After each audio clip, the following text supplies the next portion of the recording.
एक समय की बात है। एक बेहद खूबसूरत लड़की शहर की गलियों में टहल रही थी। उसके कपड़े बहुत कीमती थे, चेहरा चमक रहा था और उसकी चाल में घमंड साफ नजर आ रहा था। लोग उसे देखते और उसकी सुंदरता की तारीफ करते।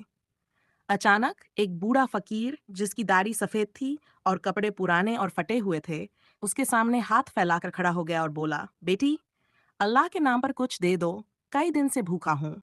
लड़की ने उसे ऊपर से नीचे तक देखा, नाक चढ़ाई और घृणा से कहा, दूर हटो, मेरे कपड़े गंदे हो जाएंगे। फकीर ने नजरें झुका ली और धीरे से बोला, बेटी, सुंदरता हमेशा नहीं रहती, लेकिन दिल की सुंदरता अमर होती है। लड़की उसकी बात पर हंसती रही और वहां से चली गई। वो पूरे दिन बाजार में घूमती रही, नए कपड़े, गहने और इत्र खरीदती रही। जब रात को वह अपने महल जैसे घर लौटी और शीशे में खुद को देखा, तो उसकी चीख निकल गई। उसका चेहरा बिगड़ चुका था।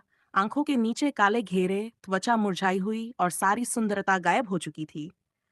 वो रोती हुई उसी गली में लौटी जहां फकीर मिला था, लेकिन अब वह वहां नहीं था। एक पुरानी दीवार पर कुछ लिखा था, घमंड सुंदरता को खा जाता है और विनम्रता इंसान को ऊंचा उठा देती है। सीख, असल सुंदरता दिल की होती है, चेहरे की नहीं। घमंड हमेशा विनाश की ओर ले जाता है, जबकि विनम्रता इंसान को सच्चा सम्मान देती है।